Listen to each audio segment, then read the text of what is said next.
Bilang isang unit owner, ang pinakahinihintay natin ay yung unit turnover. At sa tagal-tagal nating naghihintay, ang nakikita na lang natin is yung bawat araw na meron tayong delays at yung hindi pagsagot sa atin ng customer service. In short, puro delays at lapses na lang yung nakikita natin. Malaking factor kasi dito yung sinabi sa atin na percent completion ng ating mga units, tapos kung anong month ba natin sila makukuha. Pero ang tanong, paano natin malalaman kung totoo ba yung mga updates na binibigay sa atin? At yan ang sasagutin ng video na ito. For this video, ipapakita natin ang mga sumusunod. Una, yung main road.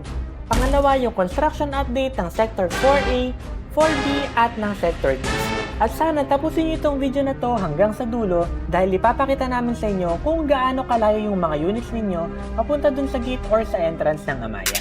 Hi, I'm Ping, and ang purpose ng video na to is para mabigyan kayo ng update, especially mga unit owners na naghihintay ng mga unit turnovers. Madami kasi dito sa Amaia na nakabili na ng mga units, tapos nabigyan na ng estimated turnover dates pero hindi pa rin ito nasusunod. And worse, yung adjustment nito is kung hindi months, inaabot ng taon. And malamang yung iba sa inyo is nanonood na ng mga videos namin simula pa lang nung maiksi pa yung buhok ko. So ngayon tignan nyo, long hair na ako pero hindi pa rin na-turnover yung units ninyo. Pero wag naman sanang umabot na magkasing haba na yung buhok namin ni Abby tapos wala pa rin nagaganap na turnover. So unang ipapakita natin is yung main road. Pero bakit? Gusto lang namin ipakita sa inyo kung ano na ba yung current na itsura ng Amaia, especially dahil lahat naman tayo dumadaan sa main road. And also, para magkaroon din kayo ng virtual tour, in case na gusto nyo maglakad-lakad dito sa Amaia is, alam nyo na yung i-expect nyo. At dahil kami nakakapaglakad-lakad naman kami dito, meron kaming ginawang walk-around video dito sa loob ng Amaia. And if gusto nyo mapanood, click nyo lang yung link dito sa taas. Dito nga ba yun or dito? Okay, so simulan na natin magpalipad ng drone. So mula dun sa gate ng Amaia, mapapansin nyo na yung nakalagay na Amaia Scapes Bulacan is bago na yung design niya. Tapos medyo nilandscape din nila yung harap, no? Siguro para maging presentable ito. So sa ngayon, pagpasok natin ng gate, same pa rin naman yung itsura niya. Pero kung makikita nyo, merong dong way sa may bandang right na parang eskinita. So as of now, yun yung daan papuntang Sector 4. So mamaya makikita nyo yung details nito kapag nag-drone shot tayo sa loob ng Sector 4. So originally, after ng mini rotonda, dyan sa may bandang right, dyan talaga papasok yung road papuntang Sector 4. Later, ito yung gagawin natin starting point papunta sa Sector 4A at Sector 4B. Tapos, pagdating natin sa dulo, dito natin makikita yung pavilion natin, pati na din yung swimming pool and yung covered na basketball court. Habang binabaybay natin yung main road, ayun, medyo papuntang right side siya.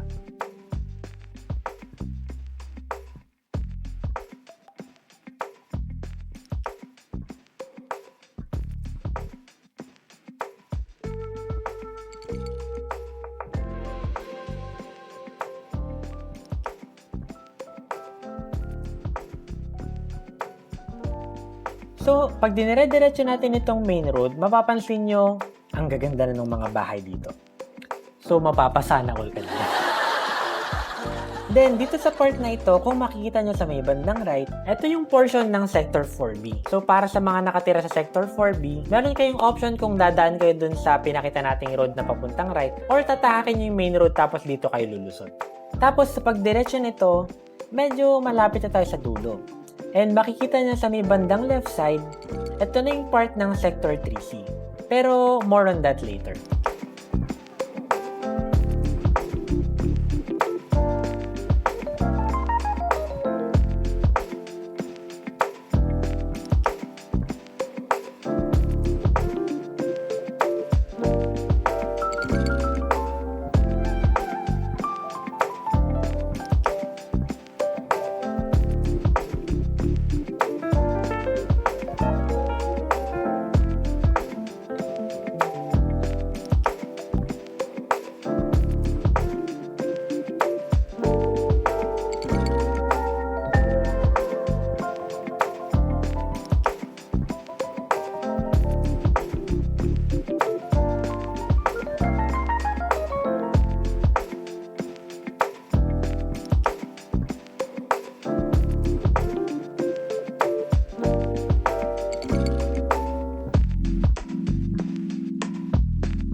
So yan na yung current na itsura ni Amaia. Before natin puntahan yung construction updates, pakiclick naman yung like button para alam kung kasama ko pa rin yun. Para sa ating construction update, mag-i-start tayo sa main road, papasok dun sa street papuntang sector 4. Hindi na ako masyadong magkasalita dito, no? Basta ang importante is, nakaupo kayo, may hawak kayong tubig, at mag-unos dili kayo. So kidding aside, itong update na to is para sa inyo. So relax and enjoy the tour.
dito nagtatapos ang ating construction update para sa second quarter of 2025. Sa tingin nyo, kailan kayo mata-turnover yung mga units ninyo? So comment naman kayo sa video na to kung nakakakita na kayo ng liwanag. And para dun sa mga hindi sure kung saan yung block at lots ninyo, mag-comment kayo sa video na to para mag-guide ko kayo. Sa ngayon, drone shot sa loob ng Amaia yung pinakita natin. And last time, pinakita natin kung ano yung meron around Amaia.